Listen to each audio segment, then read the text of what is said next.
Tom Davii from West Point, Georgia. I'm a market illustrator, designer, graphic designer, a team player, just a great guy.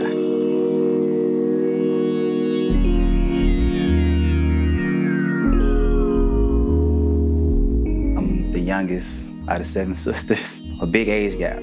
So, while they're out having a good time, I was really in the house. And I would just draw what I see.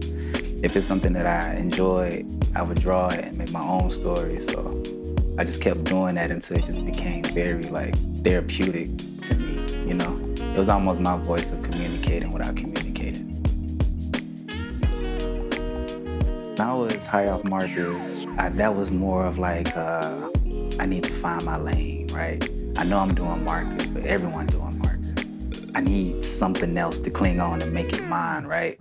So HighOffMarkers was cool, but I was thinking long term. I'm like, all right, I'm in this for the long run. I want my kids to see it, my grandkids to see it. Do I want people to go to a museum and say, this piece is by HighOffMarkers? It was like the small things. I sat down and I was playing with my name. I love my name. There's a lot of black guys named Thomas, but I feel like I got 2 first names. I got Thomas David Higgins. So I was like, I'm gonna play around with that. And at first it was supposed to be Tom Davii, but on Instagram, someone had Tom David. So I shortened it down to Tom Davii. And I was like, you know what, that kind of got a cool ring to it. I played with the signatures or whatever.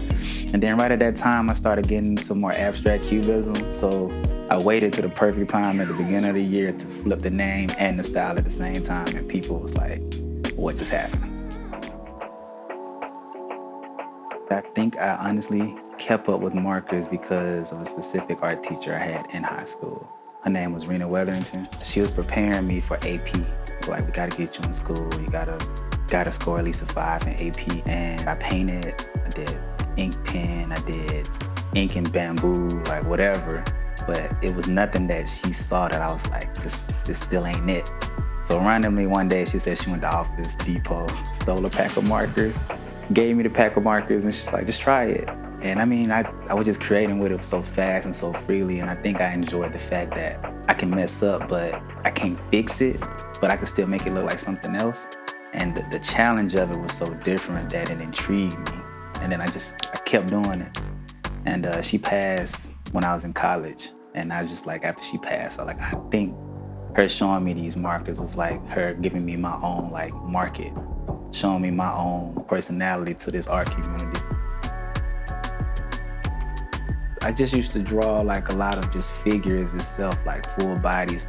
Crazy enough, I hated doing portraits. And one day I was like, you know what, I'm gonna draw portraits all year until I figure it out. And now I love drawing portraits.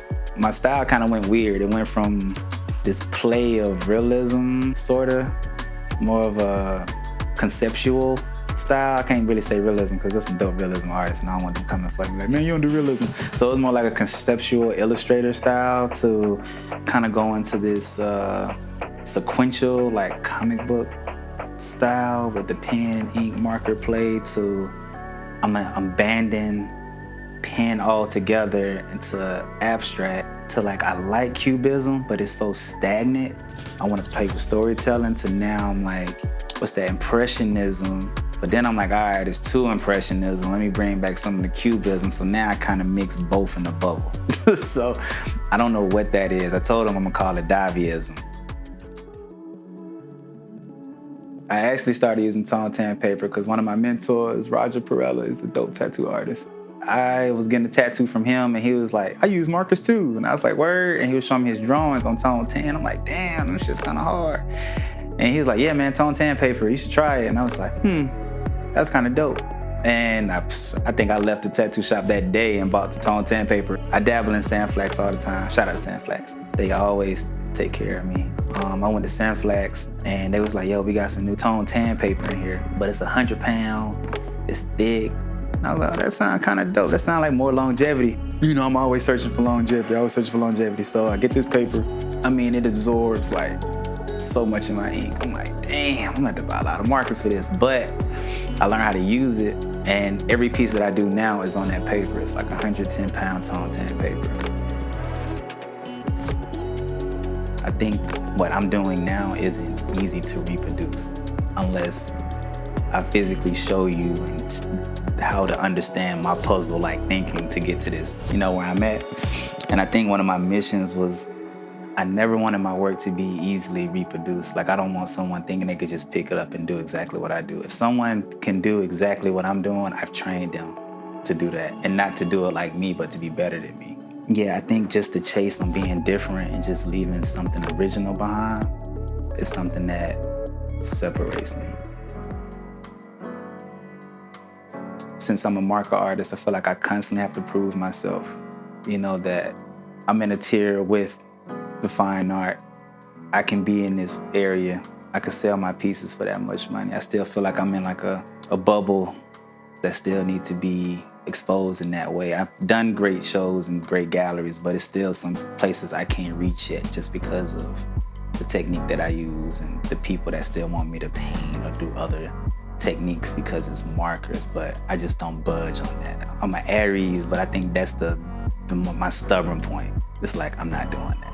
It's gonna be markers. I'm 100 years old and I finally kicked the bucket. If it's the next artist, I'm happy with that. But as long as I paved the way for us to get that way, then I can't be more proud,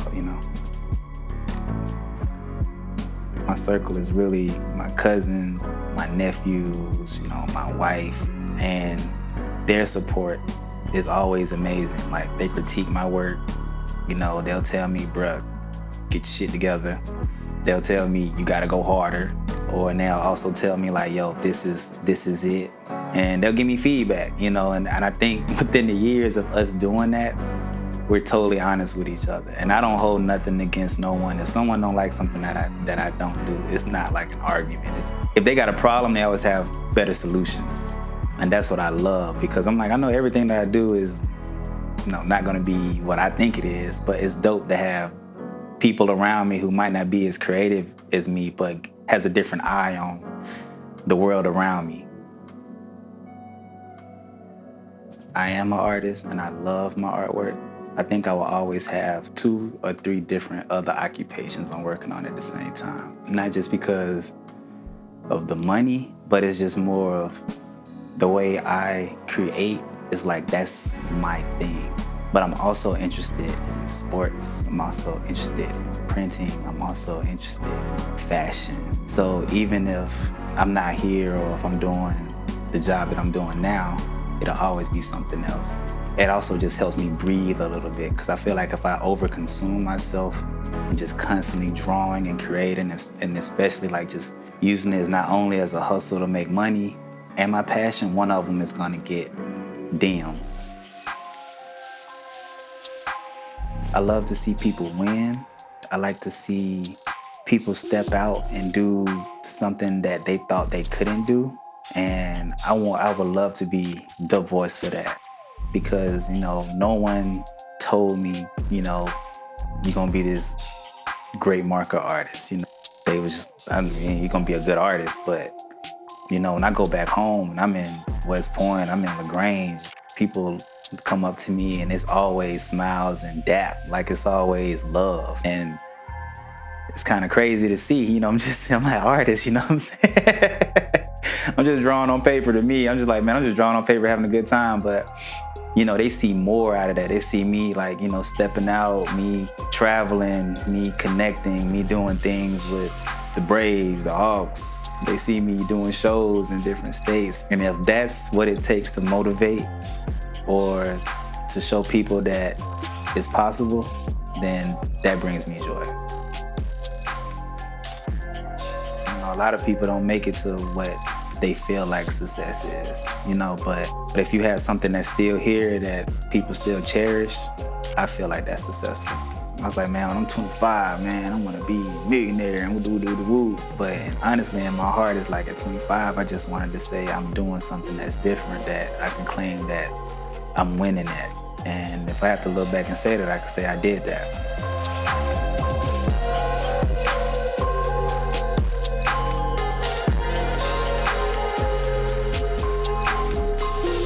My name is Tom Davii. I'm a market illustrator. This is my voice, and this is my life.